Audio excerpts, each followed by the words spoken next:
A YouTube star and his wife announcing online that they chose to abort their baby after receiving a Down syndrome diagnosis.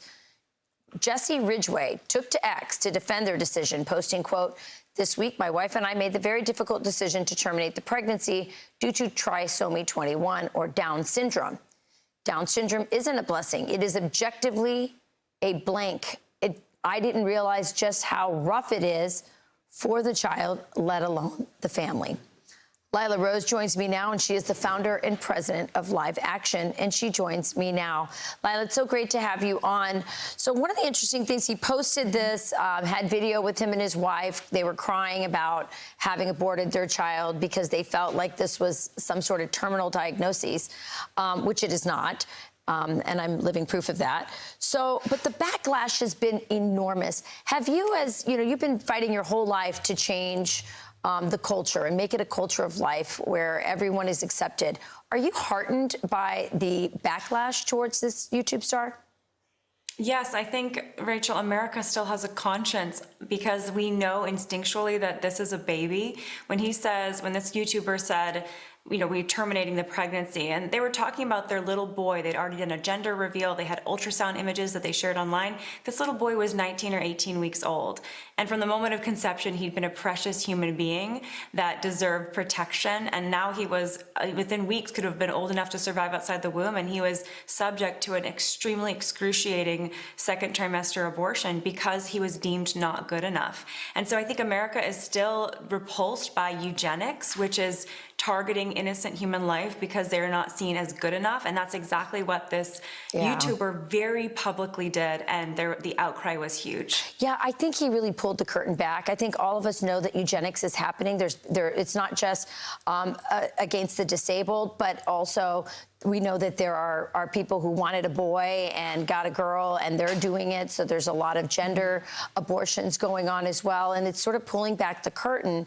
And I think that's a good thing. I'll tell you, Lila, when little Valentina, when we got her diagnosis with Down syndrome, we knew immediately that she was going to have a heart issue that was obvious from the ultrasound. And Brett Baer reached out to me immediately because he had a son who had a different condition, but a heart condition nonetheless, and said, "Hey, do you need help with the doctors?" He didn't say, "Go abort your kid." He understood that my child was as human as his child. It's just remarkable.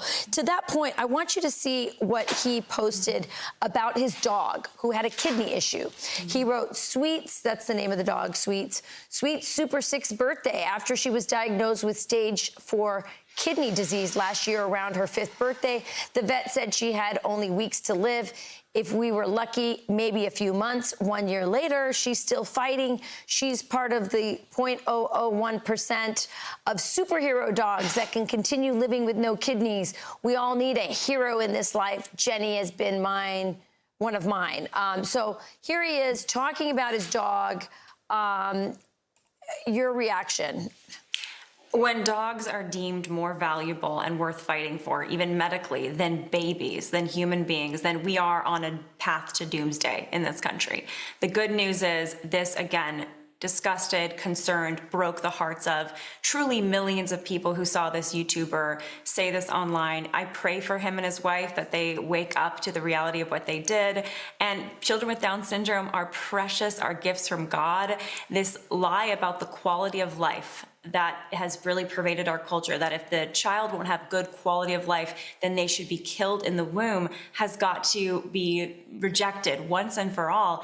A child with Down syndrome today, the average life expectancy is 60 years old. In the 1960s, Rachel, it was 10 years old. Mm-hmm. Medical technology and care like you have for your beautiful little Valentina has increased and improved, and these babies deserve to be fought for. Yeah, I think mainstreaming them has also been part of their longevity, not putting them in institutions, but having them grow up in families and with and in schools where they're with other people.